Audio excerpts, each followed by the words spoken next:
Good evening and welcome to RFL. I'm Richard French. Now, ever since Bob Mueller testified before Congress last week, it's only been a week, the talk, it has shifted from the Mueller report to possible impeachment. And at last count, the number was growing. At least 110 House Democrats now want to start impeachment proceedings against the President of the United States.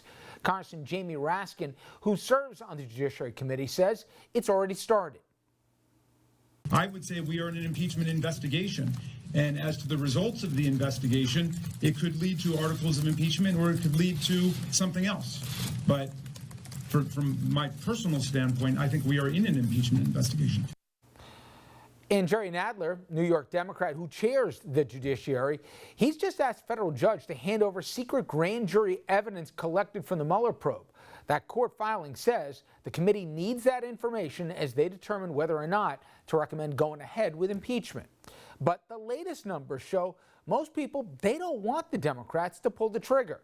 Less than a third want the House to move ahead with the proceedings. 60% are opposed to it altogether.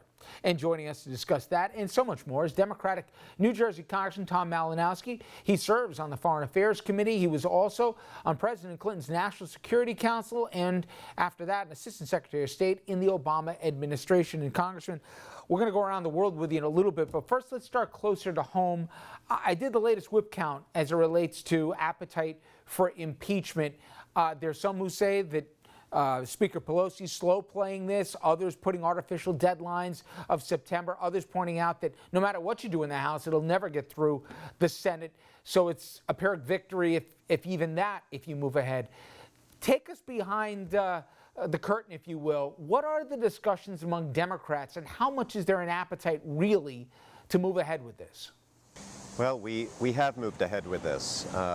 The impeachment inquiry has begun in the House Judiciary Committee. That's what I supported, and over 100 House Democrats urged, and our chairman, Jerry Nadler from New York, who runs the Judiciary Committee, has indicated that that process has begun.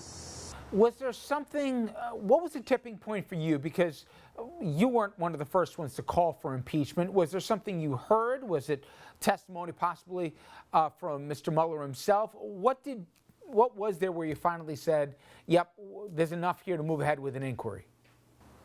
So I actually read the Mueller report, unlike some of my colleagues, and I was incredibly disturbed by what it found. The President of the United States welcomed and took help from a foreign power to win the 2016 election, and after he won, he did everything in his power to try to stop the Justice Department from investigating that attack on our country by the Russian government. That's disgraceful. And on top of that, when the House tried to do its constitutional duty to investigate what happened, he ordered people not to obey legally binding subpoenas. And so the obstruction of justice that was described in the Mueller report continues to this day. This is not the issue that I ran on most of my time. I spent trying to fight for the Gateway Tunnel and New Jersey transportation and getting our SALT deduction back. But I also took an oath to defend the Constitution and the laws of this country. And it's clear that only the Congress can do that when the President violates the law, and that's why I came out as I did. Obviously, Congressman, a huge part of this had to do with the Russian involvement and the interference in our elections. We have all learned that the current D.N.I. Dan Coates is going to be leaving reportedly because a lot of back-channel frustrations with the president over accepting our own intelligence, taking the word of, among others, Vladimir Putin. A colleague of yours, John Ratcliffe, that congressman has been tabbed by the president. There has been a lot of not only on the record but off the record real concerns as to whether or not he has the right experience, let alone that he'd put country before president, if you will. Do you share some of those concerns, and do you think this guy's up for the job? I do share some of those questions, and look, I will hear him out when he testifies to the Senate. But it's really important for everyone to remember this is a job that comes down to one thing. Are you willing to speak truth to power, to the President of the United States, to the Congress, and to the country? This is what the intelligence community is supposed to do, to be above and beyond partisan politics, whether it's a Democrat or a Republican in the White House.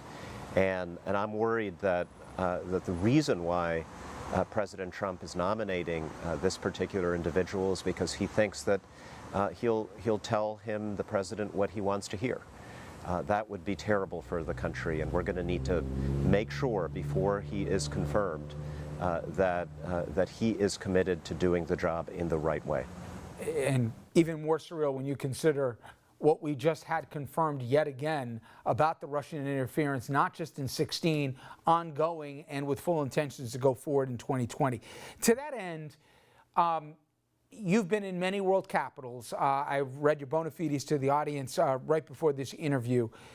When you see what happened with Boris Johnson now as the new PM, and you put it in context with Trump and some of the other nationalists that we've seen prop up around the globe, is this a fever that we're in right now, or is this something much more frightening about people in positions of power, that it's not just Trump, it's, like I said, a virus spreading globally? I worry that it may be. You know, people sometimes, when they're frustrated with the way things are going, they look for somebody who offers simple solutions to complicated problems. In the case of Great Britain, it was Brexit. They were told that get out of the EU and all your problems will be solved, and now their problems are much deeper.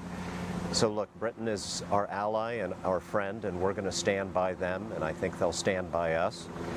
And hopefully we will cure this virus together in a couple of years.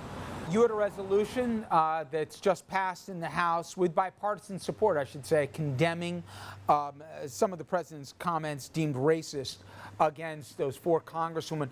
And now we have the incident with Congressman Cummings. Can you explain to me and our audience, Cummings, for example, took up for Congressman Meadows, and they have very little to share in common when it comes to politics. Meadows part of the Freedom Caucus, and Cummings probably the farthest thing from it. But yet, he stood up and said, not only was Meadows not a racist, but he called him a friend. You get radio silence for the most part when Cummings is the one that's in the barrel of the president's criticism. I'm curious. You know these people now, not just from TV, but they're colleagues in the House. When you look across the aisle, what do they think when the president says send them back, questions their citizenship, or says the things that he says about Cummings, given all that he's done to civil rights in this country? Do they stay quiet because they're afraid, or do they stay quiet because they agree with the president? Mostly because they're afraid. When I look across the aisle, I see a lot of good people who right now are afraid to do the right thing, afraid to put country over party, and I fear that it's going to hurt the country a great deal. Look, when you have racism from the most powerful person in the country, from the President of the United States, it's not just hurtful words. That kind of hatred trickles down from the top. We see right here in New Jersey, if you're in charge of a place of worship, particularly a synagogue or a mosque, right now you're struggling with the question of how to provide armed security for your parishioners, because this hate is trickling down.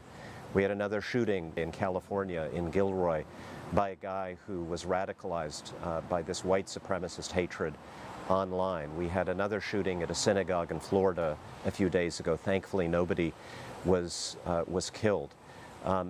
It's so important that our leaders lead us to a better place, and we have a president now who is playing on the worst instincts of people across this country. And most of my Republican colleagues, not all of them to be fair, but most of them are just afraid to say what I know is in their hearts, and that makes me very, very sad. Last question for me. You have more than 20 Democrats who are going to be in Detroit who want to be the Democratic presidential nominee over the next 2 nights. You're one of the few lawmakers nowadays in the gerrymandered universe we live in that actually have a swing district that you represent. Are you concerned as to, I'd say tonight probably the 2 leading voices with both Sanders and Warren are taking a very progressive bent, Medicare for all and a host of other issues that I'm not so sure jibe so well with your district. Are you concerned at all the direction that you're getting from people who want to be the next Democratic nominee? Oh, I think we're having exactly the vigorous debate that you would expect with whatever, 20-some Democrats on two stages. But look, in districts like mine, in the districts that we have to win across the country, we're going to need a standard bearer who has a unifying message, who can respond to the very real concerns that folks have about the state of our healthcare system and our infrastructure and the price of prescription drugs, who offers practical solutions that bring people together, but who's also going to be principled and stand up for the rule of law and for all of the things that truly do make America the great democracy that we have been. I think we will do best if we find somebody who combines that pragmatism with the idealism that binds Americans, whether we are Democrats or Republicans, as patriots who love this country. Well, Congressman, I thank you not only for the time here, but also for enduring a very hot day in Jersey. Thanks so much. I appreciate it. Thank you, as always.